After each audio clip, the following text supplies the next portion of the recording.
አድማጭ ተመልካቾቻችን ይህ የሐሳብ መድረክ የተሰኘው ዝግጅታችን ነው። የሐሳብ መድረክ በየሳምንቱ ከአዳዲስ ሐሳቦችና ከአዳዲስ እንግዶች ጋር ወደ እናንተ ይቀርባል። ዛሬ አዲስ ሐሳብ ከአዲስ እንግዳ ጋር ይዘን ወደ እናንተ መጥተናል። ዛሬ የምንነጋገርበት ሐሳብ የኢትዮጵያ ቤተክርስቲያን እድሎችና ፈተናዎች የሚል ሐሳብ ነው። የኢትዮጵያ ቤተክርስቲያን እድሎችና ፈተናዎችን በዚህ አንድ ሰዓት ውስጥ ዳሰን የማንጨርሰው ቢሆንም ነገር ግን በዋና ዋና ጉዳዮች ጋር ውይይት እናደርጋለን። ለዚህ ውይይት ይረዳን ዘንድ መጋቢ ሰንበቶ ባሻ ጋብዘናል።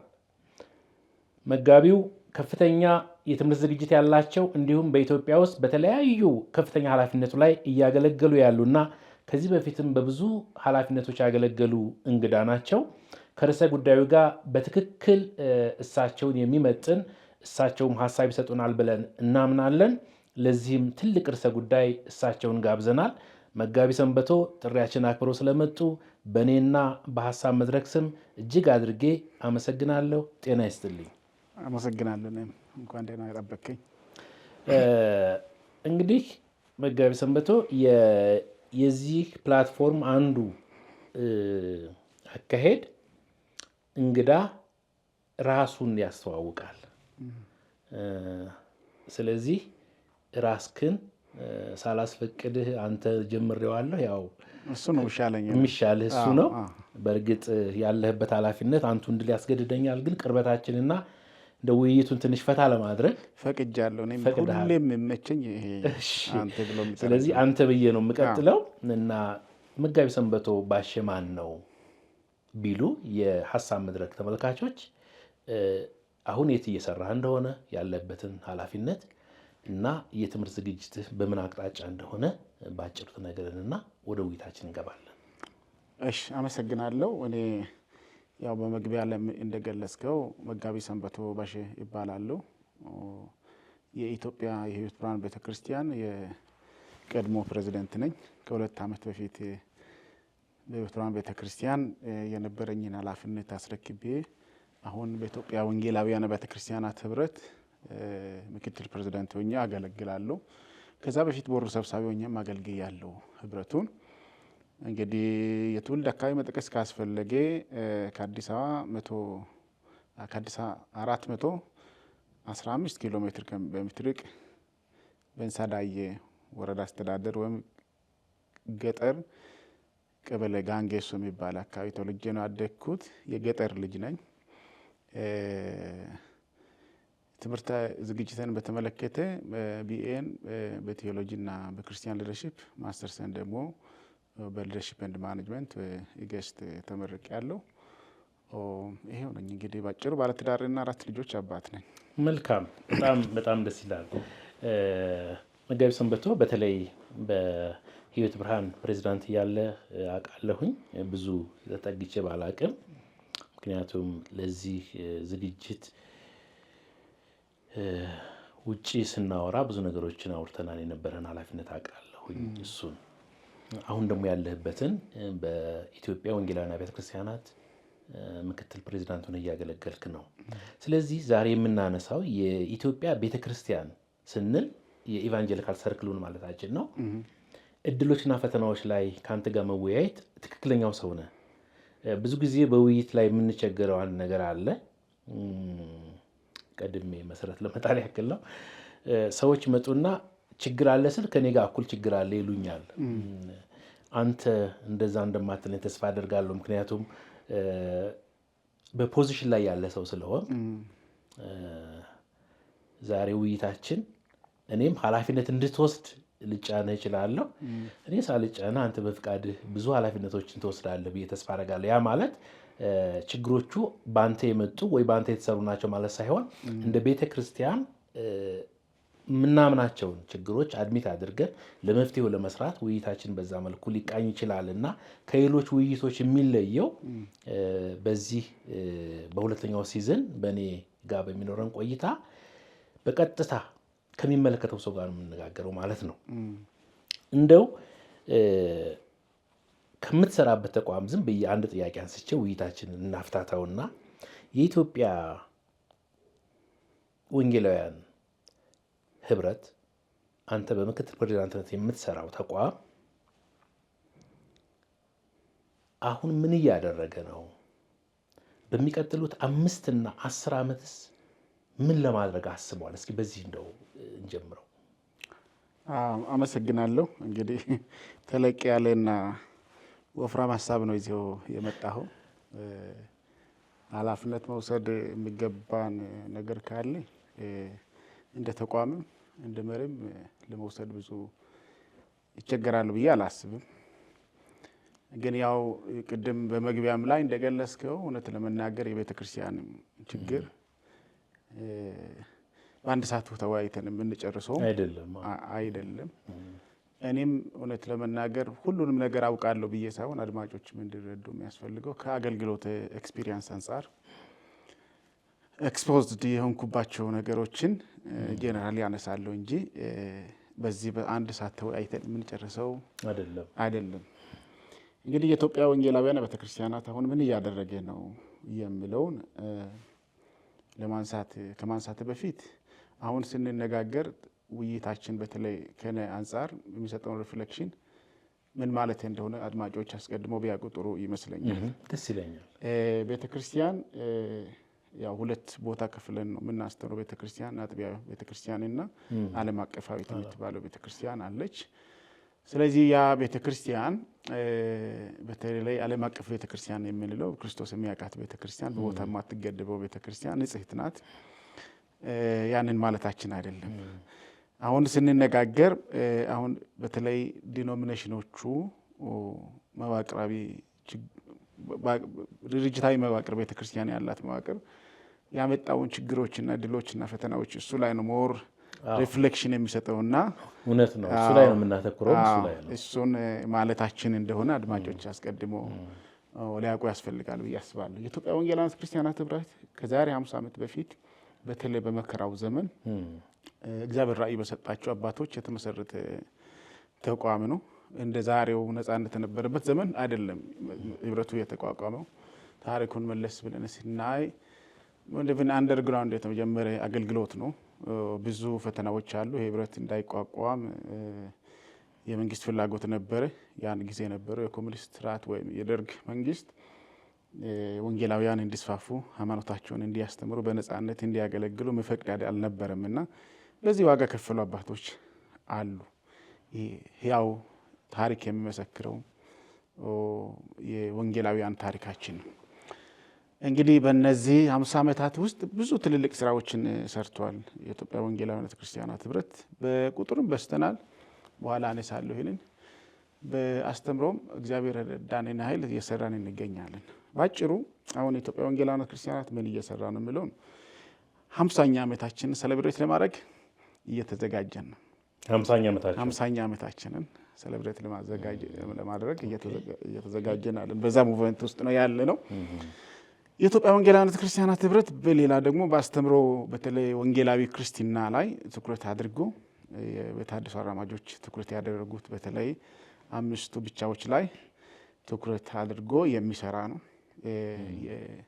የአስተምሮ ነጻነት የአስተምሮ ንጽህና ላይ አይደራደርም። በዚህ ላይ ሲሰራ ቆይቷል። አሁንም እየሰራ ይገኛል። በአንጻሩም በሌላ ክንፍ ደግሞ ምንድነው የኢትዮጵያ ወንጌላውያን ክርስቲያናት ህብረት የሀገራችን ወቅታዊ ጉዳዮች ላይ በተለይ ሰላም ጉዳይ ላይ ኤንጌጅድ ሆኖ የሰላም ስራዎችን ይሰራል። የሰላም መምሪያ አለው። እሱን በተለያየ ቦታዎች ግጭቶች፣ ችግሮች ያሉበት ቦታዎች መድረክ እያዘጋጀ የኢትዮጵያ ወንጌላውያን ክርስቲያናት ህብረት የሰላም ስራዎችን እየሰራ ይገኛል። ስለዚህ እነዚህ ስራዎች ነው እየሰራ ያለው። ለወደፊትም ደግሞ በተለይ አሁን ከዚህ በፊት የነበረው ስትራቴጂ ፕላኒንጋችን የተጠቃለለበት ዓመት ውስጥ ስለሆነ ያለ ነው። ለሚቀጥሉት 10 ዓመት የምንሰራው ስራዎችን በስልታዊ ቅድ ደረጃ እያየን ስለሆነ አሁን በሚዲያ ለመናገር ትንሽ ጊዜው ገና ነው ብዬ አስባለሁ። የጀመርነው ስራ የሚቀጥል ሆኖ ሳለ ግን በምን መልኩ የሚለው ትናንት ዛሬ አይደለምና ዛሬ ደግሞ ነገ ስለማይሆን ዓለም በተቻለ ፍጥነት በጣም ሁኔታዎች እየተቀያየሩ ስለሆነ ትኩረት የምናደርግባቸው አጀንዳዎችን በዛ ልክ የሚለያዩ ስለሆነ በጣም ነቅሶ የወጡ ሀሳቦችን በሌላ ጊዜ የሚናገር ይሆናል። ግን በዋናነት የሰላም ስራና የአስተምሮ ንጽህና ላይ እንዲሁም 50ኛ በዓልን ለማክበር ዝግጅት ላይ ነው። መልካም። በደንብ ጥንቃቄን ወድጄዋለሁ። ግን አንዳንድ ነገሮች ላንሳ። ይሄ የሚያሳየው ቀጣዩ ውይይት ጠንካራ እንደሆነ ነው የሚያሳየው። ምክንያቱም ጥንቃቄ በደንብ ነው መሬት ረግጠህ ነው ያለው። ስለዚህ ጥሩ ነው።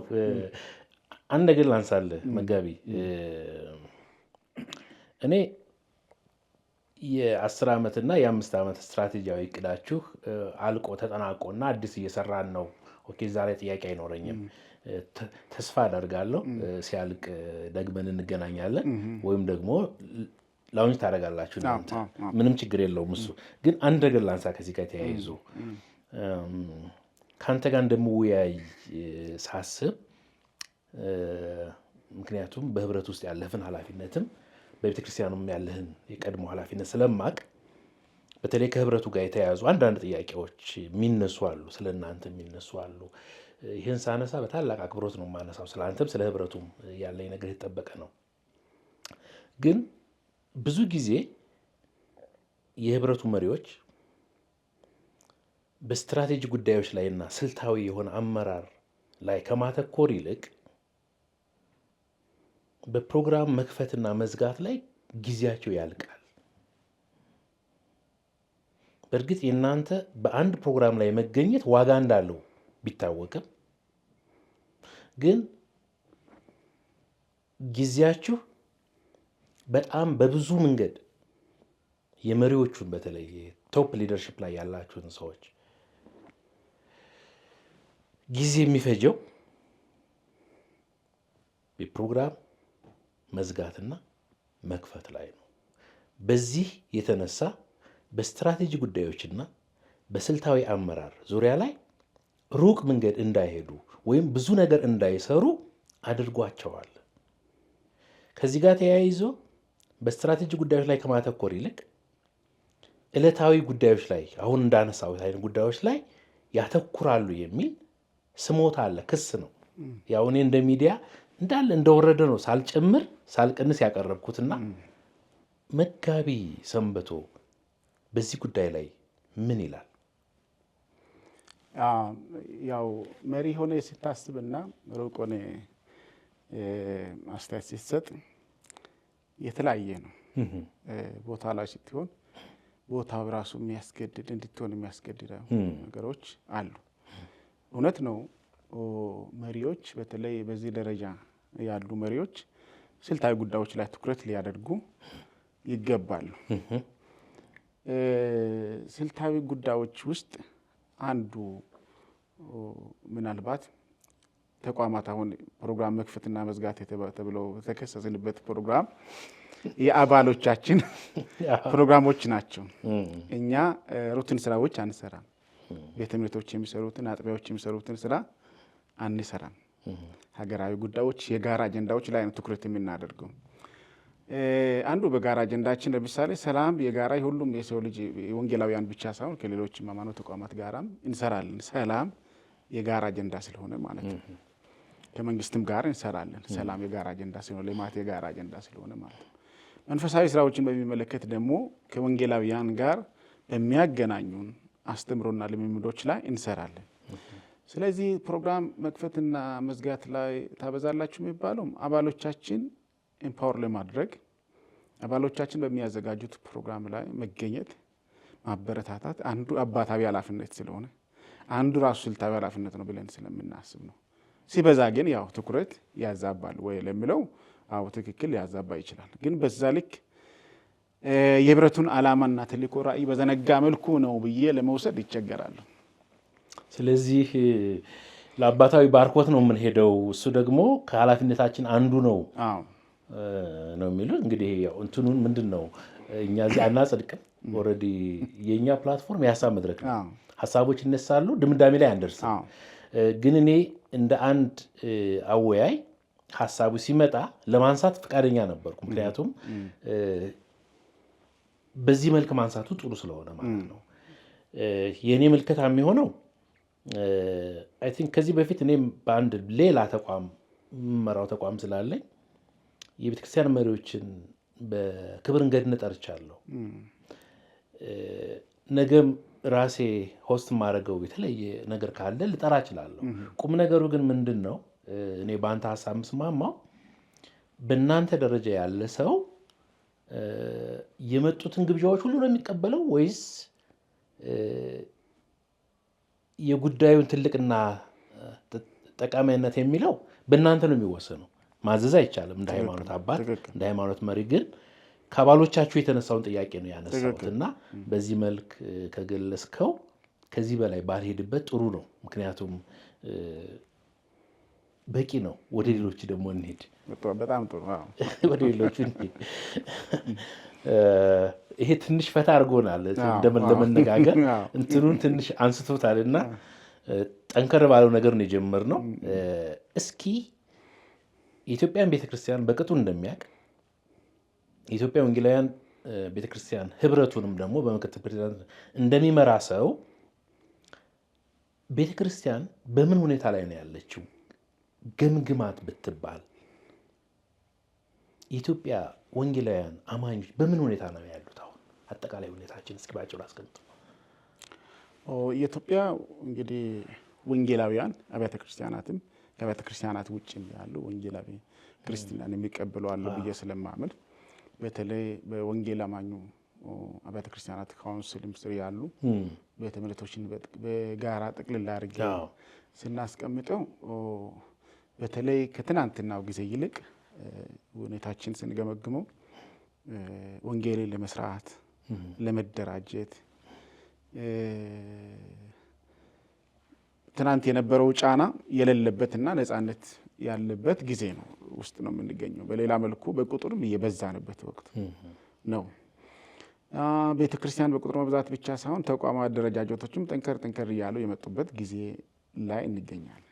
በአንጻሩ ደግሞ ፈተናዎችም በተለይ ትናንት ትኩረት የሚሰጡ ነገሮች ትናንት ስናከርባቸው ነበሩ ቀይ መስመር ላልናቸው ነገሮች የተዳፈሩበት ጊዜ ላይም እንገኛለን።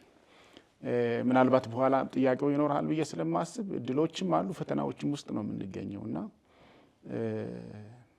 በእንደዚህ አይነት ሁኔታ ነው ውስጥ የምንገኘው። ምናልባት ጥያቄውን እየጨመርክ ስትሄድ ፈታ አደረገ ማለት የፈለኩት ምንድን ነው፣ እስኪ እድሎችን እናንሳና ከዛ ቀጥሎ ማነሳው ነገር ይኖረኛል ፈተናዎቹ ላይ። እስኪ እድሎች ምንድን ናቸው? አሁን አንተ እንደ አንድ መሪ ምን የኢትዮጵያን ቤተክርስቲያን ስታስብ ቅድም እንዳልከው በወንጌላውያን በእናንተ ህብረትም ከእናንተ ውጭም ያሉትን ነው በአንድ ላይ ነው እያወራን ያለ ነው እና ምን አይነት እድሎች አሏት የኢትዮጵያ ቤተክርስቲያን? እድሏንስ መረዳት ትችላለች ወይ?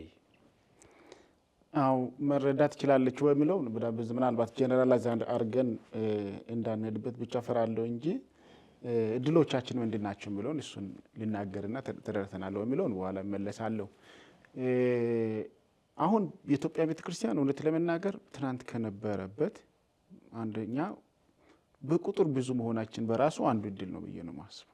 ለምሳሌ 35 ሚሊዮን ምናልባት ህዝብ ቆጠራ ባይደረግም ኤስቲሜሽኑ ወደዛ አካባቢ ይደርሳል። ወንጌላዊ ክርስትና የሚለው አማኞች የሚለው አንድ አለ። እሱ ሲግኒፋይንት ቁጥር ነው። ግን ይሄ ቁጥር ላይ ሰርተን ነው ያመጣ ነው ወይስ በመዋለድ ይሄ በተፈጥሮ ነው የበዛ ነው? አሰርተናል። ወንጌል እየተሰራ ነው የሚገኘው ማለት አንዱ ሲያብራራው መጣበታለሁና ወንጌላዊ ክርስትና ላይ ያለው እድሎች የመጀመሪያ ቁጥሩ ራሱ እንደ አንድ እድል ነው አንድ እድል ነው ማየው ወይ ቁጥር ከትናንት ከነበረበት ከፍ ማለቱ በራሱ እንደ አንድ እድል ያለው። ሌላው ደግሞ የኢትዮጵያ ወንጌላውያን ወይም ወንጌል አማኞች ቤተክርስቲያናት ካውንስል በአዋጅ መቋቋሙ በመንግስት ሪኮግናይዝ መደረጉ እንደ ማህበር ይታይ የነበረው ተቋም ወይም ወንጌል አማኞቹ እንደ ሃይማኖት የማይታየው እንደ መጤ የሚታየው እንደ ሃይማኖት ኮንሲደር መደረጉ በራሱ በመንግስት ደረጃ ይሄም ራሱን የቻለ እድል ነው። በሌላ መልኩ ደግሞ ሚዲያዎች ትናንት የነበሩ ሚዲያዎች ለምሳሌ ደርግ ዘመን በጣም ውስን ሚዲያዎች ነበሩ። እነሱም አሁን ለምሳሌ ያ ተስፋ ሬዲዮን እንደምሳሌ አድርገን ብንወስድ ውጪ ሀገር ነው የተቋቋመው። እዚህ አይደለም፣ ሁኔታ ምቹ አልነበረም። እናም የነበሩ ጋዜጦች የነበሩ ሬዲዮዎች በጣም ውስን ናቸው። አሁን የግሎባላይዜሽን ሙቭመንት ያመጣው አንዱ እድል በራሱ ይኸው የሚዲያችን ቁጥሮች እንኳን አናውቅም። ሚኒስትሪ ሚዲያዎች፣ ሶሻል ሚዲያዎች፣ ግለሰቦች በራሳቸውን ብሮድካስት ማድረግ የሚችሉበት ጊዜ ውስጥ ነው የምንገኘው። ይህ እድል ስለሆነ ለቤተ ክርስቲያን ኮንቴንት ካላት አካባቢውም አገልግሎት ዓለም አቀፋዊንም አገልግሎት ለማድረስ እድል የሰጠበት ጊዜው ራሱ ዓለም አቀፍ ሁኔታው ራሱ ቴክኖሎጂው ራሱ እንደ አንድ እድል ነው ለቤተ ክርስቲያን የሚያው። ስለዚህ ሚዲያንም እንደ አንድ እድል መውሰድ እንችላለን። እንደ አንድ እድል መውሰድ እንችላለን። ኦኬ። እና ሌላው ወጣቶች የኢትዮጵያ ጀነራል ሲታይ እኔ ማስተርሰም ሲያጠና በወጣቶች ላይ ነው ትንሽ ያጠናሁትና ሲግኒፊካንት ቁጥር ነው በቤተ ክርስቲያን ያለው እና ቤተ ክርስቲያን አገልግሎትንም በሌላ መልኩ ፈተና ላይ አነሳለሁ። ወጣቶች በተለይ አካባቢ ያለውን ጋፕና ወጣቶች አካባቢ ያለው ሙቭመንትም እንደ አንድ እድል አያለሁ። እነዚህ ነገሮች እንደ አንድ እድል አያለሁ በኢትዮጵያ ቤተ ክርስቲያን ላይ። መልካም። አሁን ጥሩ ነገሮች ነው ያነሳኸው መጋቢ ሰንበቶ። ሚዲያን እንደ አንድ እድል ማየት ይቻላል። እንደ ሃይማኖት መታወቃችን ወይም ደግሞ መመዝገባችን እንደ አንድ እድል እሱ ማየት ይቻላል። ቁጥራችን እንደ አንድ እድል ማየት ይቻላል። አሁን እኔና እናንተ የምናደርገው ውይይት ለሌሎች በቸርች አካባቢ ፖሊሲ ለሚያወጡ ሰዎች፣ መሪዎች፣ አገልጋዮች እንደ መነሻ ሀሳብ እንዲሆን ነው። ዓላማውም እሱ ነው። ቤተክርስቲያንን ለማነጽ ለመጥቀም ስለሆነ በዛ መንፈስ ነው የምናየው እና አሁን እድሎቻችንን መጠቀም የሚያስችል አደረጃጀት እና ስልታዊ እይታ አለው የቤተክርስቲያን። እሱ በጣም ዳይሌማ ውስጥ የሚከተኝ ጥያቄ ነው። በዛ ደረጃ ተቀናጅተናል ወይ? እነዚህ ምን እድሎች አሉ በዙሪያችን? ምን ፖቴንሻል በሮች፣ የተከፈቱ በሮች፣ እግዚአብሔር አመቻችን በሮች ብሎ እነዛን እንደ እድሎች አያለሁ። በዛ ልክ ፕሮአክቲቭ ሆነን ዓለም በጣም በፍጥነት እየተለወጠች ባለችበት ጊዜ ውስጥ እድሎችን በዛ ልክ እየመጡ ባሉበት ወቅት እንደገናም ደግሞ እድሎችም ዩቲላይዝ ካላደረግናቸው በሌላ በጀርባቸው ፈተናን ያዘሉ ችግርን ያዘሉ እንደመሆናቸው መጠን በዛ ልክ ተቀናጅተናል ብዬ ለማለት ይፈራለሁ። ችግሮች አሉብን እዛ አካባቢ። አንድ ነገር አብሬ ባነሳ ደስ ይለኛል። አሁን ያሉብን ዘርፈ ብዙ እና በትንሽ ላይ በዛ ላይ ጄኔራሊ ይፈራለሁ ብዬ የለም ብዬ ችግር አለብን ብዬ ብቻ ከማልፍ ጥቂቶቹ ግን በጽናት ሲሰሩ አያለሁ። ይህንን አጋጣሚ እየተጠቀሙ እንዳሉ አያለሁ። ለምሳሌ አንተ ብሮድካስት አድርገህ እያደረግ ስንቶችን እያነስካለ በዚህ ይሄ ሚዲያ ለምሳሌ ሚዲያውን ለሌላ ዓላማ የሚጠቀሙ እንዳሉ ሁሉ ለበጎ ዓላማ የሚጠቀሙ ቤተክርስቲያን ለማነጽ የሚጠቀሙ ብዙዎች እንዳሉ እያየን ነው ያለ ነው። ይህንን ደግሞ አንደርማይን ማድረግ የለብንም። ቴንክ ዩ በጣም የእኛንም እንደ ተስፋ ቴሌቪዥን እና እንደኔም እንደ ግለሰብ የማደርገውን እውቅና መስጠትህ ትልቅ ነገር ነው። ምክንያቱም አንተ የምትሰጠው እውቅና የአንተ ብቻ ስላልሆነ እንደ ቤተክርስቲያን እንደ ኢትዮጵያ ወንጌላውያን ቤተክርስቲያናትም አድርጌ ስለምቆጥረው ምስጋና በጣም ትልቅ ነው። እግዚአብሔር ይስጥልኝ። ምክንያቱም ለስራዎች እውቅና መስጠት ሌሎች ሰዎች እንዲሰሩ ስለሚያደርግ እንደው መጋቢ ሰንበቶ የኔና ያንተ ውይይት በጣም ወድጄዋለሁ።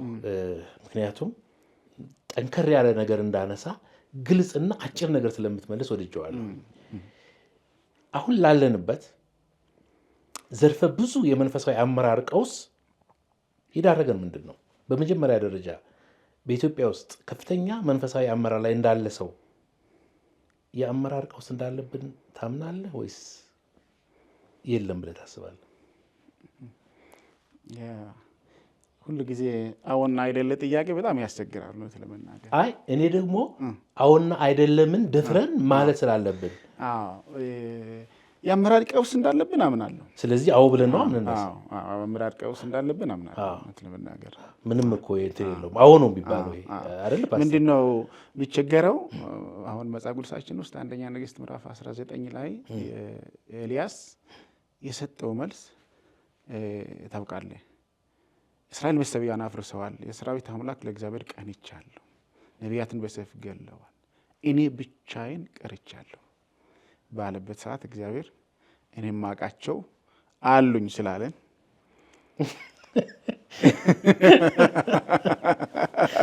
እንደዚህ ደግሞ ገጥሞ የኔ መልስ እኔ ብቻን ቀርቻለሁ አይነት እንዳይሆን ማለት ራስንም ጨምሮ እንደሆነ አምድማቶች ገብቶኛል። ውሃ እየጠጣ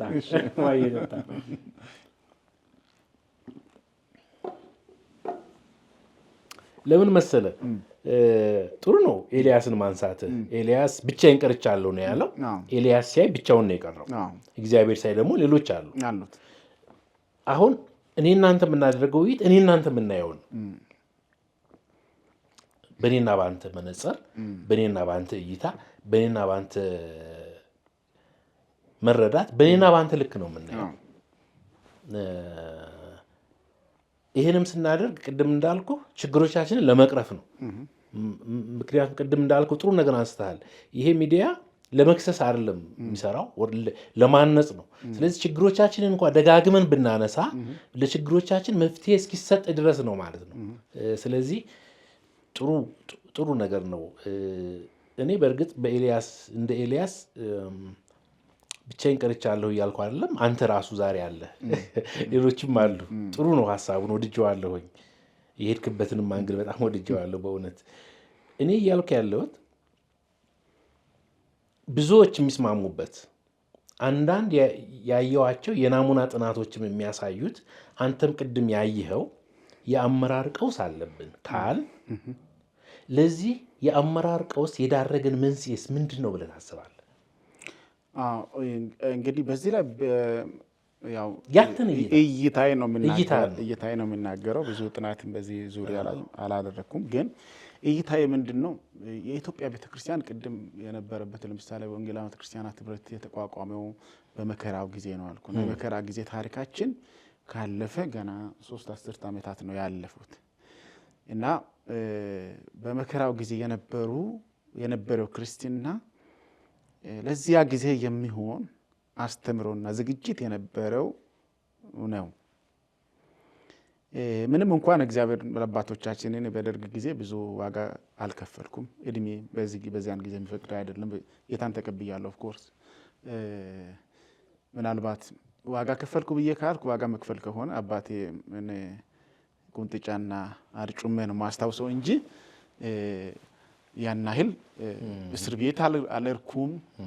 ግን ቤተክርስቲያን መዘጋቷን አስታውሳለሁ። በልጅነት ቅዱሳኖች ሲታሰሩ አይቻለሁ፣ ሲታሰሩም ሲፈቱ አይቻለሁ። እና የቅርብ ጊዜ ስለሆነ ከነዛ አባቶችም ጋር አብሬ ስላገለገልኩ እነሱን እንደጠየቀ ሰው አብሮም እንዳገለገለ ሰው በመከራው ጊዜ የነበሩ አባቶቻችን ለመከራው ጊዜ የሚሆን ሕይወትና አስተምሮ አመራር ነበራቸው። ስለ ነጻነት እግዚአብሔር በተደጋጋሚ ብናገር እንኳን ለነጻነቱ ጊዜ የሚሆን አመራርና አስተምሮ ወይም ዝግጅት ሳንዘጋጅ ነው አንጻራዊ ነጻነት ወደ ወንጌላዊ ክርስትና እየመጣ። የአንጻራዊ ነጻነት ሲመጣ እንግዲህ ነጻነት ነውና አደረጃጀታችን በዛ ልክ በዛ። ነጻነቱም ተጠቅመው ሊያገለግሉ እግዚአብሔር የጠራቸው አገልጋዮች ከነባሯ ቤተክርስቲያናት ጋር ከማገልገልም ይልቅ የራሳቸውን አገልግሎት መመስረት ጀመሩ። እነዚያ መመስረታቸውን በራሱ ችግር ባይሆንም ግን ያው ነጻነት አብዝቶ መፈለጉም ስላለ ሊደርሺፕ ቀውስ ያመጣው ብዬ የማምነው እነዚህ አደረጃጀት እየበዙ በመጡ ቁጥር ፍላጎታችን በዛ ልክ እየበዛ መጣ። ለምሳሌ ቁሳዊነት በብዛት አሁን ዓለም አቀፋዊ ኢሹ ነው። በእርግጥ በኢትዮጵያ ወንጌላዊ ክርስትናም ላይ በዝቷል። ቁሳዊነት አለ። ቁሳዊነት አለ። ቁስ እንወዳደራለን በምንለብሰው፣ በአዳራሾቻችን፣ በመድረኮቻችን፣ በምንነዳው መኪና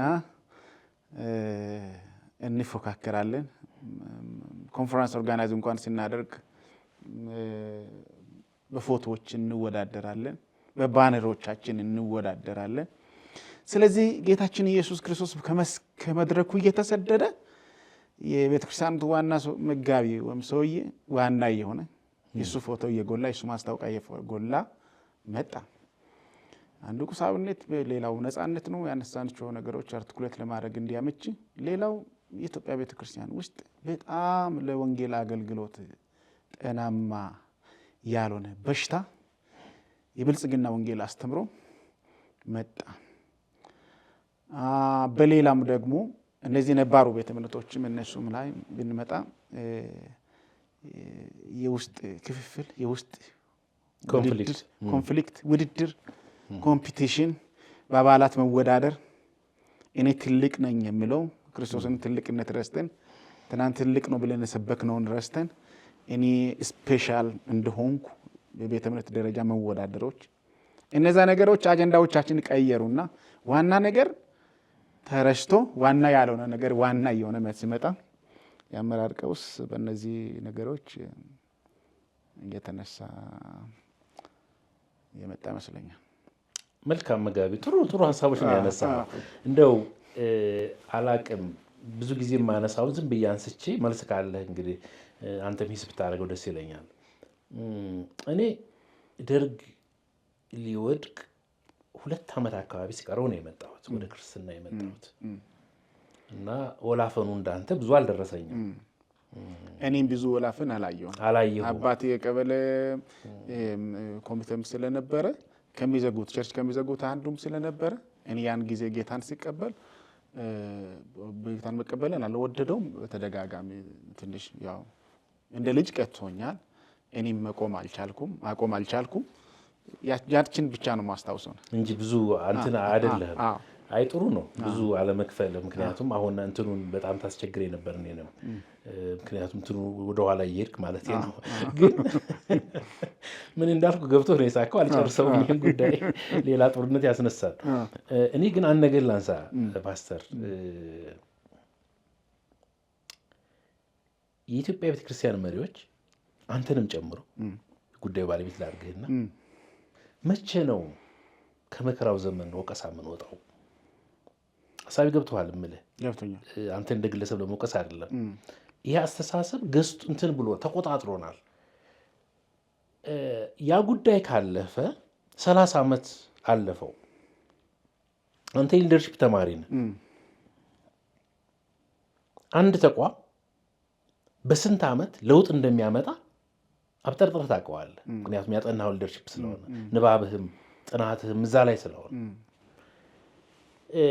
የአንዳንድ አገራት ትልቅ ፖሊሲዎችን ለማስፈጸም የምርጫ ውድድር የሚደረገው 4 ዓመት ስልጣን ለመያዝ ነው። እኛ እንደ ወንጌላውያን እንደ ኢትዮጵያ እንደ ሀገር በተለይ አሁን ላለንበት መንፈሳዊ ችግር ሁልጊዜ ተጠያቂ የምናደርገው የስደቱን ዘመን ነው። እኔ ያ ነገር አሁን ላለንበት ምንም አስተዋጽኦ የለውም ባልልም፣ ግን ለሁሉም ነገር ያ ነገር መሆኑ ጥያቄ አለኝ። የማይበት እኔ በዚህ ነው መነጸሩ። አሁን አባቶችን ተጠያቂ ካደረግን እነሱ ብዙ ሳይማሩ ብዙ የቀለምና እንደኛ ስነ መለኮት ሊደርሺፕ ትምህርቶች ሳይገቡ ቤተክርስቲያንን በራሳቸው መልክና አቅም ጠብቀው አስረክበውናል። ስለዚህ ይሄ የኔና ያንተ ትውልድ መቼ ነው ኃላፊነት የሚወስደው? እኔ እውነት ለመናገር ወይ ያገላለጽ እጥረት ካልሆነ በቀር የትናንትናውን አባቶች የመከራውን ዘመን ለመውቀስ ፍላጎት የለኝም። አድማጮችን በዛ መልኩ እንዲረዱ እፈልጋለሁ። ግን ምንድነው ለማለት የፈለግኩት ትናንት በመከራው ጊዜ ብዙ ነገሮቻችን የተሰራ አሁን በእጃችን ያለው ነገር አመራር ስትራክቸር ሁሉም ነገር የተሰራው በተለይ ሜንላይን ቸርቾች አካባቢ ላለን ያን ጊዜ ነበረው ነው። ያን ጊዜ የነበሩ አባቶቻችን ዛሬም እያገለገሉ ነው ያሉት። በአመራር ላይ ያሉ እያገለገሉ ነው ያሉት። ላቋርጥህ ባታቋርጠኝ። እሺ አንዴ ብቻ ላቋርጥህ። ጥያቄን ምስ እንዳላረግ። እሺ አንዴ ብቻ ላቋርጥህ። ለምንድን ነው ያንተ ትውልድ አሁን ያለውን አሰራርና አደራረግ በተሻለ መንገድ የማይቀይረው? የኔ ትውልድ ለምን አይቀይርም የሚለው ጋር ከመምጣት በፊት ትናንትን በዛሬ የሰራው ትናንትናው መንገዳችን እሺ የትናንትና መንገዳችን ዛሬ ድረስ አድርሶናል። እኔ ወደ አንተ ስመጣ የጀመርኩበት መንገድ የነዳውበት መንገድ ነው እዚህ ቢሮ ድረስ ያደረሰኝ። ስለዚህ የትናንትናው መንገዳችን በሀገር ጉዳይ በለው የቤተክርስቲያን ጉዳይ በለው የኛ ላይፍ በለው ትናንት የመጣንበት ባክግራውንድ ከኛ ጋር አለ እኛን ሰርቶናል፣ እዚህ አድርሶናል። ዛሬ ላለው ነገር ደግሞ ባላምበመርነት ላይ ካለን እኛ ኃላፊነት መውሰድ አለብን። ትናንት ስህተት ካለ ማስተካከል አንችልም። አሁን ትናንትን ማስተካከል በፍጹም አንችልም። ማስተካከል የምንችለው ዛሬን ብቻ ነው። ማስተካከል የምንችለው ህዝቡን ማሸጋገር ካለብን ማሸጋገር የምንችለው ዛሬ ላይ ነው የምንችለው። ግን ትናንት የመጣንበት መንገድ የምንወስደው ትምህርት የለም ወይ ከስህተታችን ከድካማችን የምንለው በደንብ አለ እና አባቶቻችን ከኛ የተሻለ ዋጋ ከፍለዋል። በመከራው ዘመን እኛም ያልከፈልበት አሁን እኛ እኮ ለምን እንከፍላለን ዋጋ የሚል ጥያቄ ነው ያለን እንጂ ዋጋ ከፍለን የምናገለግለው ብዙ አገልጋዮች እኮ ገጠር ሄደው እንኳን ለማገልገል እኮ ይቸገራሉ። ስለዚህ የኛ ትውልድ ኃላፊነት መውሰድ አለበት ወይ? መቼ ነው? ዛሬ ነው መውሰድ አለበት። በዚህ ጉዳይ ላይ እኔ ምንም አይኔን አላሽም። ኃላፊነት መውሰድ ያለበት ጄኔሬሽን አሁን ያለው ተራው፣ ምክንያቱም የኛ ስለሆነ ማለት ነው። አሁን ላለው ቀውስ፣ አሁን ላለው ችግር የኔና ያንተ ትውልድ ኃላፊነት መውሰድ አለበት ብለህ ታምናለህ? የጋራ እናድርገው ብዬ ነው። መፍትሄን ለማምጣት ኃላፊነት መውሰድ አለበት ያመስባል። እኔ ማምነው ትናንት መጀመርበት መንገድ እዚህ አደርሶናል ብዬ ስል አሁን ላለው ችግር ኮንትሪቢዩት ትናንትና አድርጓል ብዬ ስለማስብ በትክክል ፓስተር፣ ትክክል ከሆነ እንደውም ምሳሌ ነው ወድጄዋለሁ። ያኑ መንገድ ይዘህ መጣህ ቀጥ ብለህ ማለት ነው። ስለዚህ የትላንትናው የአባቶች ጉዞ የአባቶች አካሄድ እዚህ አደርሶናል። እኔ ግን ምንድነው የተቸገርኩት? ምናልባት ይሄ ችግር እኮ ያንተ አይደለም፣ የኔና ያንተ ትውልድ ችግር ነው። እውነት ነው። የኔና ያንተ ትውልድ ችግር ነው። የኔና ያንተ ትውልድ አንዱ የሚታይበት ችግር ኃላፊነት ለመውሰድ ለተጠያቂነት ፈቃደኛ አይደለም። ትክክል ነው። ለተጠያቂነት ፈቃደኛ አይደለም። ይሄን ያርም ታደርጋለህ። ይሄን አጠንክሬ የማነሳው በእኔና በአንተ ደረጃ ዛሬ ይሄን ውይይት የሚሰሙ ሰዎች ቁመው እንዲያስቡ ነው። ምክንያቱም ብዙ መሪዎች እንደሚሰሙን እናውቃለን። የምንሰራውም ለነሱ ነው። ውይይታችንም በእነሱ ዙሪያ ስለሆነ የኔና ያንተ ትውልድ ኃላፊነት መውሰድ አለበት፣ ለመፍትሄ መስራት አለበት። ምክንያቱም ኃላፊነት እስካልወሰድን ድረስ መፍትሄ ማምጣት አንችልም። ስለዚህ ዛሬ እንደ ግለሰብ እንደ ትውልድ ኃላፊነት መውሰድ አለብን የሚለውን እንጋራለን። ስለዚህ የኔና ያንተ ትውልድ ኃላፊነት መውሰድ አለበት ብዬ ተስፋ አደርጋለሁኝ። ከዚህ ጋር ተያይዞ አንድ ነገር ባነሳ ደስ ይለኛል ፓስተር። ጥሩ ነገር እያነሳን ነው፣ ሰሚዎች ያተርፋሉ ብዬ አስባለሁኝ። ለምን እውነተኛ የሆነ ውይይት ነው እያደረግን ያለ ነው። ምንም ያልተሸፋፈነ ያልተደረተ ንግግር ነው የምናወራውና ቤተክርስቲያን ለዓለም ወይም ከቤተክርስቲያን ውጭ ላለው ማህበረሰብ ጨውና ብርሃን መሆን ሲገባት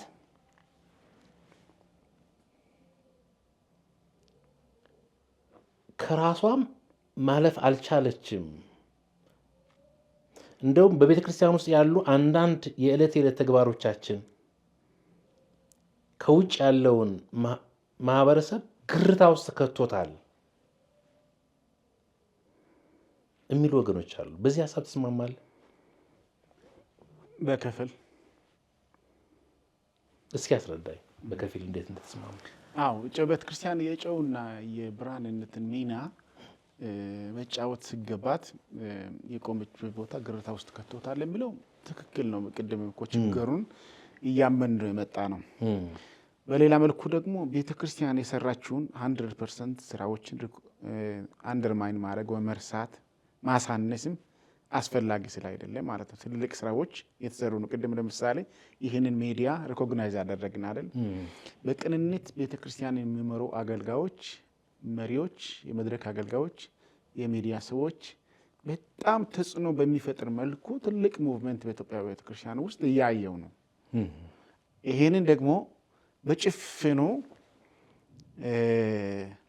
ማለፍ ስለማልፈልግ ዋጋ እንዳናሳጣው ከዚህም የተነሳ ነው በከፊል የሚለው። መስራት የሚገቡን ነገሮች ማህበራዊ ቀውስ ውስጥ ገብተናል። አዎ። ዓለማዊነት ቤተክርስቲያን ውስጥ ገብቷል ወይ? አዎ። ችግር ውስጥ የጨውነትና የብርሃንነትን ሚና ቤተክርስቲያን እያጣች ነው ወይ? አዎ። ስለዚህ መታደስ አለብን ወይ? አዎ፣ በዚህ ላይ ይስማማሉ። በዚህ ልክ ደግሞ ተስፋ ብርሃኖችም ተስፋ ጭላጭሎችም በየቦታው ስላለ ይህንን መርሳት ስለሌለብን ነው በከፊል የምለው። መልካም። ቤተክርስቲያን ከራሱ አልፋ ለማህበረሰቡ ተጽዕኖ ለመፍጠር ምን ምን ብታደርግ እንደ አንድ ከፍተኛ የቤተክርስቲያን አመራር ሀሳብ ትሰጣለህ?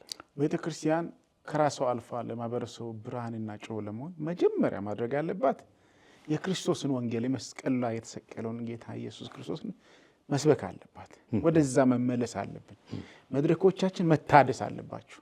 አሁን መድረኮቻችን፣ ስብከቶቻችን፣ ዝማሬዎቻችን ማዕከል የሆነው በላው ጠጣው ለበስኩ ነው፣ እንጀራ አገኘው መኪና ነዳው ነው የሆነው። ወይም ትንቢትን ቢመጣ እሱ ነው ዙሪያ ነው የሚመጣው፣ ተመለሱ የሚልም አይደለም። እና የተሰቀለው ቤተክርስቲያን ትልቁ ነገር ስራዋ ምንድን ነው? ኢየሱስ ክርስቶስን መስበክ ነው።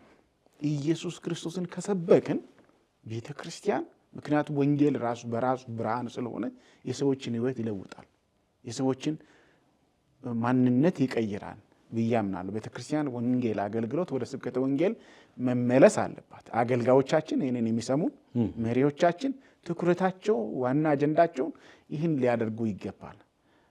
እንደውም ጌታችን ኢየሱስ ክርስቶስ በመጨረሻው ጊዜ በተለይ እነሱ መሲሁን ይጠብቁ የነበሩት ከሮማውን አገዛዝ ነፃ አውጥቷቸው ምድራዊ የፖለቲካ አመራር አድርጎ ያስቡ ስለነበረ የእስራኤልን መንግስት የምትመልሰው መቼ ነው? እኛ ነፃ የምንወጣው መቼ ነው ብሎ በጠየቁት ጊዜ ይህ የእናንተ ስራ አይደለም፣ በገዛ ፍቃዱ የሚፈጽመው ጊዜ ሲመጣ ያደርገዋል። የእናንተ ኃላፊነት የእስራኤልን መንግስት ማስፋፋት ሳይሆን የእግዚአብሔርን መንግስት አስፋፋላችሁ። መንፈስ ቅዱስ በእናንተ ላይ በወረደ ጊዜ ኃይልን ትቀበላላችሁ፣ በኢየሩሳሌም በሰማሪያ እስከ ምድር ዳርቻ ድረስ ምስክሮቼ ትሆናላችሁ ስላለ ቤተ ክርስቲያን የክርስቶስ ምስክር ስለሆነች ይህንን መስራት አለበት። ወደዚህ መመለስ አለብን ብዬ አስባለሁ፣ አምናለሁ። ሁለተኛው ቤተ ክርስቲያን የጨውንነትና የብርሃንነትን ሚናዋን ለመወጣት መስራት አለባት ብዬ የማስበው በማህበራዊ ጉዳይ ላይ ጣልቃ መግባት አለባት። ቤተ ክርስቲያንን ስትሰራ ነበር። ታሪካችን ወደ ኋላ መለስ ብለን ከታሪካችን መውቀስ ብቻ ሳይሆን በጣም ሴሌብሬት የምናደርጋቸው ታሪኮች አሉ። በኢትዮጵያ ስልጣኔ ላይ፣ በዓለም አቀፍ ስልጣኔ ላይ፣ በዓለም አቀፍ በኢንዱስትሪ አብዮት ላይ የወንጌላዊ ክርስትና አስተዋጽኦ አድርጓል። የሳይንሱ እድገት ላይ ወንጌላዊ ክርስትና አስተዋጽኦ አድርጓል። ንቃተ ህሊና አስተዋጽኦ አድርጓል። እና ቤተ ክርስቲያን ማህበራዊ ጉዳዮች ላይ ይመለከታታል። ቤተ ክርስቲያን በአዳራሽ ውስጥ በየሳምንቱ በሚዘጋጀው ፕሮግራም ላይ ዘምረን ሰብከን አጨብጭበን ብቻ የምትወጣ አይደለችም። ቤተ ክርስቲያን የፍትህ ጉዳይ ይመለከታታል። ቤተ ክርስቲያን የሰላም ጉዳይ ይመለከታታል። ቤተ ክርስቲያን ወደቁ ልጆች ጉዳይ ይመለከታታል። ቤተ ክርስቲያን ትምህርት ቤት የማይሄድ ልጅ ጉዳይ ይመለከታታል። እኔ ብርሃንና ጨው ነኝ ካልኩ ጌታ ነው የማምን ጨውና ብርሃን መሆንን እንዴት ነው የሚቀምሰኝ ካልተቆረስኩ? ትምህርት ቤት ካላኩት፣ የሚያስፈልገውን ነገር ካላደረግኩት፣ እኔ በማህበራዊ ተሳትፎ ውስጥ የኔ ድርሻ ከሌለ ያንን የመንግስት ጉዳይ አድርገን ካሰብ ነው የኤንጂኦ ጉዳይ አድርገን ካሰብ ነው ይሄ ቤተክርስቲያን የጨውነት ሚና አጣች ማለት ይሄ ነው ለኔ። ስለዚህ ማህበራዊ ጉዳይ ላይ መሳተፍ አለባት። ቤተክርስቲያን ስትሳተፍ ማህበራዊ ጉዳዮች ይፈወሳሉ። የጀስትስ ጉዳይ ላይ ጀስትስ ሲዛባ፣ ፍትህ ሲዛባ ቤተክርስቲያን ፍትህ ላጡት መቆም አለባት። መጽሐፍ ቅዱሳችን በምናይበት ጊዜ በብሉይ ኪዳን እግዚአብሔር ከሰው የሚፈልገው ምንድን ነው ሲባል ፊትን እንድታደርግ በአምላክ በእግዚአብሔር ፊት በፍጹም ትሕትና ትሄድ ዘንድ ምሕረትን እንድታደርግ ፍርድን ታደርግ ዘንድ ነውና የፍትህ እጦት ባለበት ቤተክርስቲያን ለፍትህ የምትቆም ለሚዛን የምትቆም ለእውነት የምትቆም ስትሆን ነው የብርሃንና የጨውነት ሚና የምትወጣ ብዬ አስባለሁ። ስለዚህ ከዚህ ሚዛናችን ጎለናን እያልከን ነው። እንደው አንተ የማስተርስ ፕሮግራምህን ስታጠናቀቅ በወጣቶች ላይ ነው ጥናት ያደረግከው። የኢትዮጵያ ቤተክርስቲያን በተተኪ መሪዎች ላይ ያላት እይታ አሁንም በአጥቢያ ደረጃ ያለውን በግለሰብ ደረጃ ያለውን ትጋቶች፣ ጥረቶች እውቅና እንሰጣለን። አሁን ጠቅለል አድርገን እንደ ሀገር ያሉብንን ክፍተቶች ላይ ነው የምናየው እና ተተኪዎችን ከማፍራት አንጻር ምንድን ነው ክፍተቶቻችን ብለህ ታስባለህ? አንዱ ትልቁ ችግር የቤተ ክርስቲያን ብቻ ሳይሆን እንደ ማህበረሰብ እንደ ኢትዮጵያውያን ልናስብ በሚገባው የከፍተኛ የሆነ የትውልድ ክፍተት የጄኔሬሽን ጋፕ አለ። የትውልድ ክፍተት ያልነበረበት ዘመን አልነበረም። ከልምድም ከንባብም የማውቀው እኛ ወጣቶች በነበርን ጊዜ አባቶቻችን የሚያስቡትን ለመረዳት የምንቸገርበት ሁኔታ ነበር። አባቶቻችን እኛ የምናስበውን ለመረዳት የሚቸገሩበት ሁኔታ ነበር። የአሁኑ ግን በጣም የበዛው ለምንድን ነው? የትውልድ አሁን በፍጥነት እኔ ለምሳሌ ራስን እንደ ምሳሌ ብነግርህ የገጠር ልጅ ነኝ ብዬ እነግርሃለሁ አይደል? በኩራዝ ነው ሳጠና ነበረው። ሞባይል በእጅ ያስኩት 12ኛ ክፍል የጨረስኩ በኋላ ነው። እኛ ሰፈር ማብራት የመጣው ወረዳችን ማብራት የመጣው እኔ 12ኛ ክፍል ከጨረስኩ በኋላ ነው። አሁን ግን ልጆቼ እኔን አያውቁትም። እነሱ ያሉት አዲስ አበባ ባይኖሩም እንኳን እዛ ገጠር የሚሆኑ ያ ታሪክ እዛ ገጠር የለም። ወላጅ አባቴ በስልክ ያወራል፣ ፌስቡክ ባይጠቀምም ቴሌቪዥን ያያል፣ ማብራት አለ፣ ይሄ አለ።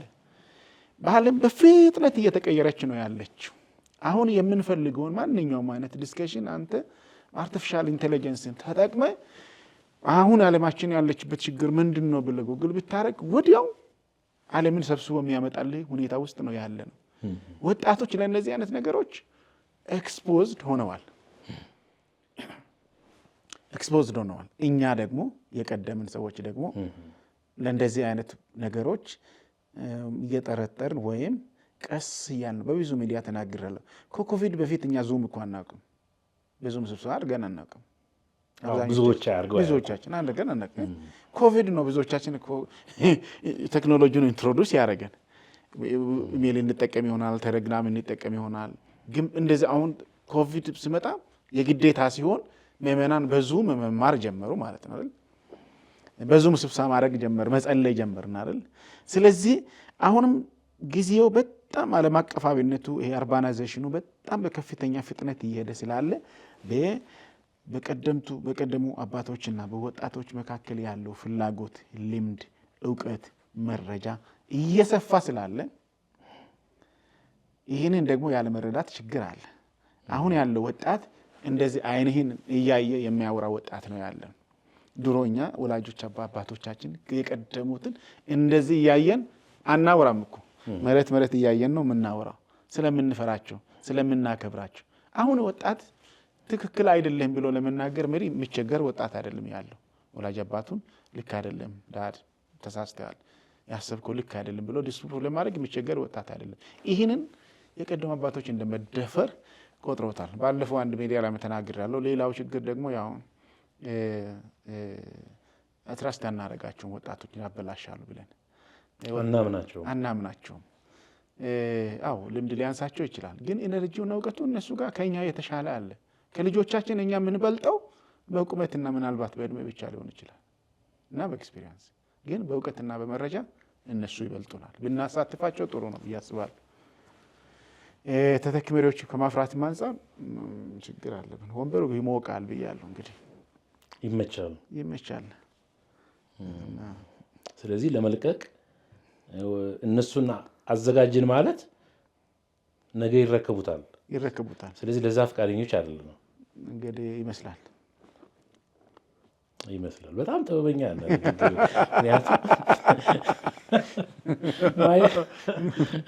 ነገሮችን በጣም በጥንቃቄ ነው የምታነሳቸው። ወንበሩ ይሞቃል፣ ግን መጋቢ ወንበሩ ቢሞቅም በስርዓት አዘጋጅተን ካልተካናቸው ከሚሞቀው ወንበር ላይ ገፍተው ሊቀመጡበት እንደሚችሉስ እሱ እያየን እኮ ነው። እኔ እውነት ለመናገር በጣም የሚፈራው ነገር ልንገርህ። የሚፈራው ምንድን ነው? የቀደሙ ቤተ እምነቶች ይሰሙኛል ብዬ ስለማስብ አንዳንድ ሲስተሞቻችን በጣም ሪዲፋይን ማድረግ አለብን ብዬ አስባለሁ። እስኪ በደንብ አብራራው እባክህ። ትናንት የመጣንበት መንገድ እዚህ አደርሶናል። ቅድም ዛሬ ኃላፊነት እንወስዳለን። ኮንቴንቱ ነው የማይቀየረው እንጂ አውድ ይቀየራል። ትናንት ለምሳሌ ከላይ ወደ ታች ከሆነ መመሪያው አሁን አሳታፊ ብናደርገው ማለት ነው። ወጣቶችም ከኛ ጋር እንዲሰሩ ብንፈቅድ ብናከብራቸው ብንወዳቸው አባትነታችንን ይቀበላል። ግን ኢግኖር ካረግናቸው ሁለት ችግር ሊያጋጥመን ይችላል። የመጀመሪያው ችግር ቅድም ያልከው አብዮት ነው። ሁለተኛው አሁን ያለው ወጣት ብዙ ለአብዮትም ዝግጁ አይደለም፣ ስልቹ ነው። በጣም ይቅርታ፣ በብዙ ትህትና ነው የሚናገረው። ዞር ብሎ አማራጭ ላለው ሺህ አማራጭ ላለው አይከተልን ወጣት አልባ ቤተክርስቲያን እንዳናረገው እሱን ፈራለሁ። በአካልም እኔ አንዳንድ ቤተ እምነቶች ለአምልኮ ሲሄድ በስራዬም ምክንያት የተለያዩ መሪዎች ጋብዘውኝ የብዙዎችን ጉባኤ ሄጄ አይቻለሁ። ብዙ ጉባኤዎች ወጣት የለባቸውም። አንዳንድ ደግሞ ፕሮግራሞች አሉ 100% ወጣት ብቻ የያዙ ያውቃሉ። ወጣት ምን እንደሚፈልግ ያውቃሉ። እኛ ጋር ቅድም እንዳልኩ ብዙ ነገር ስለማናብናቸው አናሳትፋቸውም። ፍላጎታቸው እኔ አሁን ሙዚቃ እኔም በጣም ነው ባይዘው ሙዚቃ የምወደው፣ ግን እኔ ሙዚቃ ኢምፕሬስ የሚያደርገኝ ሙዚቃ ልጆችን ኢምፕሬስ ላያረጋቸው ይችላል። ስታይላቸው ሊለያይ ይችላል። ቅድም ሪዲፋይን እናደርገ የሚለው ነገር ምንድን ነው? እኛ የመጣንበት መንገድ ግዴታ እሱን ፍጹምና በቃ አልፋና ኦሜጋ አድርገን ማሰብ የለም። ሊደርሺፕ በየጊዜው ይቀየራል፣ ሲስተሙ ይቀየራል። ችግር የለውም። አውዳዊ ማድረግ ይቻላል። የማንቀይረው መልእክቱ ነው፣ ኮንቴንቱ ነው። ኢየሱስ ክርስቶስ ያድናል ወይ? እሱን መቼም አንቀይረው። ከዛ ከወረድን ከህይወት ስለምንጎድል ግን ሌሎች ነገሮችን አሁን እኛ የምናደርጋቸው ድርጅታዊ መዋቅሮቻችንን በየጊዜው ሪቫይስ ብናደርጋቸው ጊዜን የጠበቁ ቢሆኑ ጥሩ ነው። ምናልባት ትራዲሽናል እየሆን ወደ ትራዲሽናል እምነት እንዳናድግ እሱን እፈራለሁ። ሌላኛው ጎን ላይ ያለው ሙቭመንት ደግሞ ወደ ቢዝነሱ ያድግና ቤተክርስቲያንነትን ትቶ አውሮፓ ያጋጠመው ችግር እኛንም እንዳያጋጠመው እፈራለሁ። ስጋታችን እሱ ነው ያልከኝ ነው። እንደው ይህን ሀሳብ ሳንዘጋው የኢትዮጵያ ቤተክርስቲያን መሪዎችን የማዘጋጀትና የመተካት ስስት አለባት እንበል። ቋንቋው ትንሽ ቢከብድም ትንሽ ጥያቄው ጀነራል ይሆንብኛል። ለምን መሪዎችን ማዘጋጀት ለምን መሰለህ? በጣም ሶሪ ለጥንቃቄ ስንል እውነቶችን እንዳንጠፈጥጥ እስኪ አንድ ነገር ልምጣለን። በተለይ በቆዩት ጋር 99.9% እኮ መሪዎቹ ከታች እስከ ላይ መዋቅሩ የተያዘው በትልቅ ሰዎች ነው።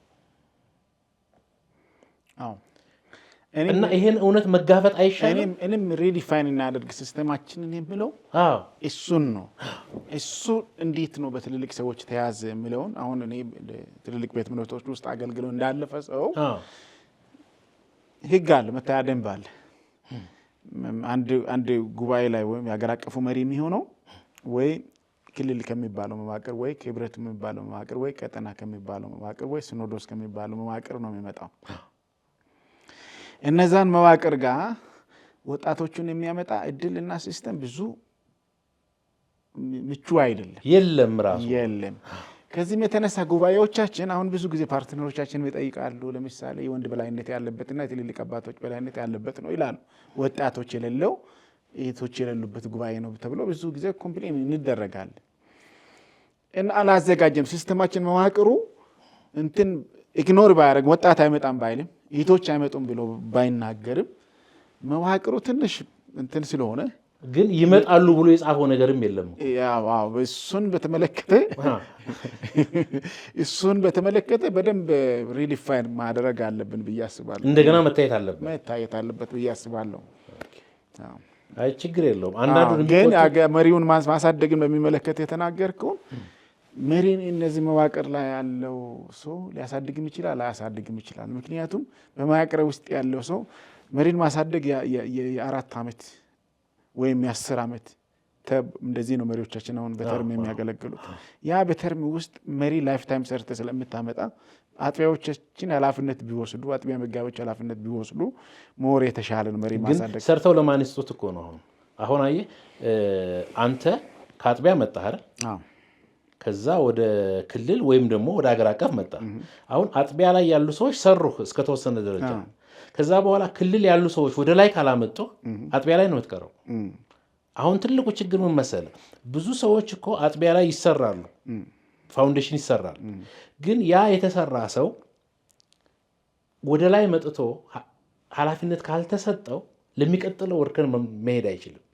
ብዙ ጊዜ ያለው ችግር አጥቢያ ላይ እንደውም ወደድንም ጠላንም በሁለቱም መልኩ መሰራት አለበት። በአጥቢያ ቤተክርስቲያን ውስጥ ያሉ ተሰርቶ ፕሮሞት መደረግ አለባቸው የሚያድጉ። ብዙ ጊዜ አገልጋዮቻችን ከአጥቢያ ቤተክርስቲያኑ እንኳን በላይ ሄደው እንዲያገለግሉ አንዳንድ አጥቢያ መሪዎች አይፈልጉም። እኛ አስተምረን እኛ አሳድገን ለማን እንሰጣለን የሚባለው ነገር አለ። ዋናው ነገር እኛ አገልጋይ የእግዚአብሔር መንግስት እንዲያስፋፋ ጸጋውና ባህሪው ወይም ትምህርቱ፣ እውቀቱ፣ ችሎታው፣ ተጽዕኖው ከአንድ አጥቢያ ቤተክርስቲያን ያለፈ ከሆነ በዛ ልክ አጥቢያዎች ፕሮሞት ማድረግ አለባቸው ብዬ አስባለሁ። ሁለተኛ ሀገር አቀፍ መሪዎች ደግሞ መሪነት ላይ ሲሆኑ በየክልሉ ሲሄዱ፣ በየአጥቢያ ሲሄዱ፣ ሲያገለግሉ የሚያድጉ ወጣቶችን ትንሽ አይናቸውን ጥሎ ቢያዩ ጥሩ ነው። ለእነሱም ነገ ያለ አባትነታቸው ይጠቅማል። የሚያከብር ልጅ ይኖራቸዋል።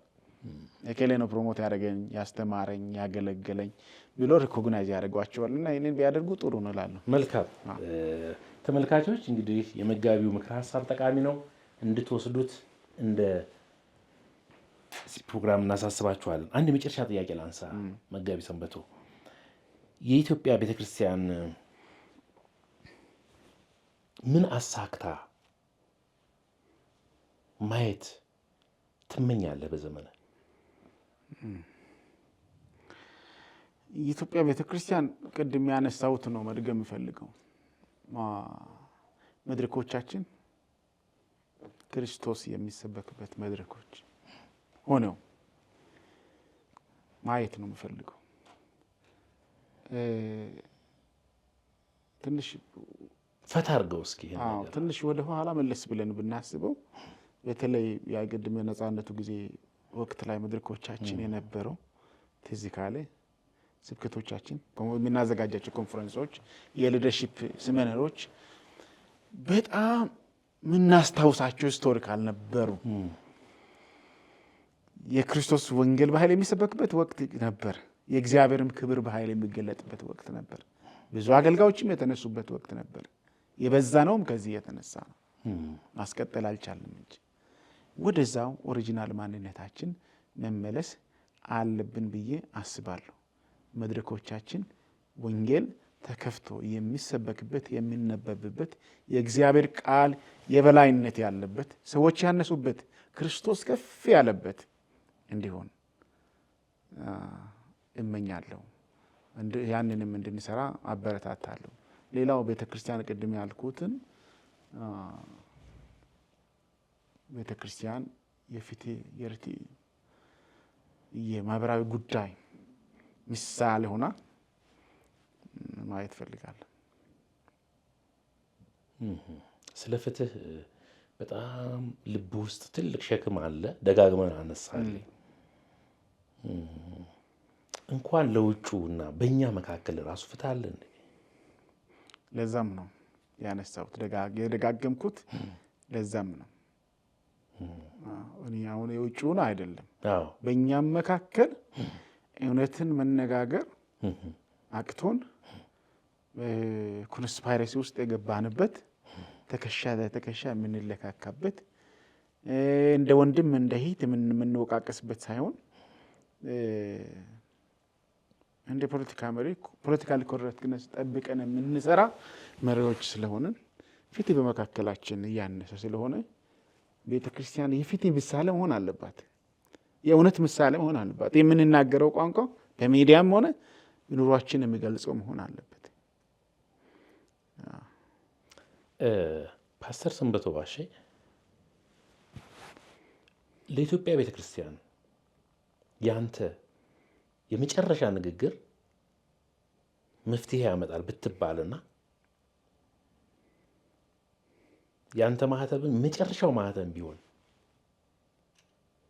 እስኪ 3 ነገሮችን ኢትዮጵያ ቤተክርስቲያን አንደኛ ይሄ እንድታደርግ አስገድዳለሁ ወይም ያንተ ውሳኔ በመላው ዓለም እንዲጸና ቢደረግ አይሆንም እንጂ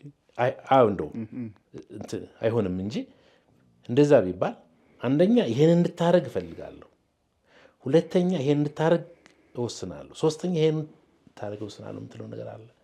የመጨረሻ ያንተ ንግግር መፍትሄ ነው ቢባልና አስገዳጅነት ቢኖረው እስኪ 3 ነገሮች ንገረን።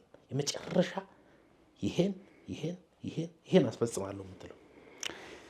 እንግዲህ በጣም መስቀለኛ ጥያቄ ነው የተጠየቅኩት፣ ግን ወደ እግዚአብሔር እንመለስ። የመጀመሪያው ወደ እሱ ብንመለስ እግዚአብሔር ወደ እኛ ይመለሳል፣ ሁሉም ነገር ይስተካከላል። ንስሐ እንግባ። በተለይ መሪዎች አናስመስል። የመሪዎች ውድቀት የሀገር ውድቀት ይሆናል፣ የተቋም ውድቀት ይሆናል። አንድ ትልቅ ተቋም ትልቅ የሚሆነው ትልቅ መሪ ስለመራት ነው። ስለዚህ የእስራኤል ውድቀት የነበረው የመሪዎች ውድቀት ነው፣ የህዝቡ ውድቀት አልነበረም። መሪዎች ህዝቡን ያታለሉት፣ ህዝቡን ያሳሳቱት መሪዎች ናቸው። ስለዚህ ወደ እግዚአብሔር እንመለስ ይላል። ሁለተኛው መድረኮቻችን የእግዚአብሔር ልጅ ኢየሱስ ክርስቶስ ሞትን ድል አድርጎ የተነሳው የሚሰበክበት ይሁን ይላል። ቤተክርስቲያን በመጨረሻም የብርሃንና የጨውነትን ሚና ለመጫወት ቤተክርስቲያን የጽድቅ ስራዎችን መስራት አለባት። በማህበራዊ ተሳትፎዎች ውስጥ መግባት አለባት። ቤተክርስቲያን ከአዳራሽ ውጭም ብርሃንና ጨው መሆን አለባት ይላል። መጋቢ ሰንበቶ ባሼ የኢትዮጵያ ወንጌላውያን አብያተ ክርስቲያናት ህብረት ምክትል ፕሬዝዳንት፣ የቀድሞ የሕይወት ብርሃን ቤተክርስቲያን ፕሬዝዳንትና አገልጋይ ካለ ሁድ ጊዜ ቆርሰህ ጥሩ ውይይት በግልጽነት ችግሮቻችን አንስተን እንድንወያይ የኢትዮጵያ ቤተክርስቲያን እድሎችና ፈተናዎች ዙሪያ እንድንነጋገር ስለፈቀድክ በእኔና በሀሳብ መድረክ ስም እጅግ አድርጌ አመሰግናለሁ። እግዚአብሔር ይስጥልኝ። እኔም አመሰግናለሁ። አድማጭ ተመልካቾቻችን ይህ የሀሳብ መድረክ ነው። የሀሳብ መድረክ ሁል ጊዜ በየሳምንቱ በተለያዩ ርዕሰ ጉዳዮች ላይ ሀሳቦችን ይዞ ወደ እናንተ ይመጣል። ዛሬ ከመጋቤ ሰንበቶ ባሼ ጋር በኢትዮጵያ ቤተክርስቲያን እድሎችና ፈተናዎች ላይ ጥልቅ ውይይት አድርገናል። ይህን ትልቅ ርዕሰ ጉዳይ በአንድ ሰዓት ልንቋጨው አንችልም። ነገር ግን በዚህ ላይ የተነሱትን ሀሳቦች የቤተክርስቲያን መሪዎችና አገልጋዮች እንደዚሁም በተለያየ እርከን ያላችሁ መሪዎች እንድትነጋገሩበትና እንድትወያዩበት እንጋብዛችኋለን። ይህ የሀሳብ መድረክ ነው። በሚቀጥለው ሳምንት በሌላ ሀሳብ ከሌላ እንግዳ ጋር ወደ እናንተ እንመጣለን። ሻሎም።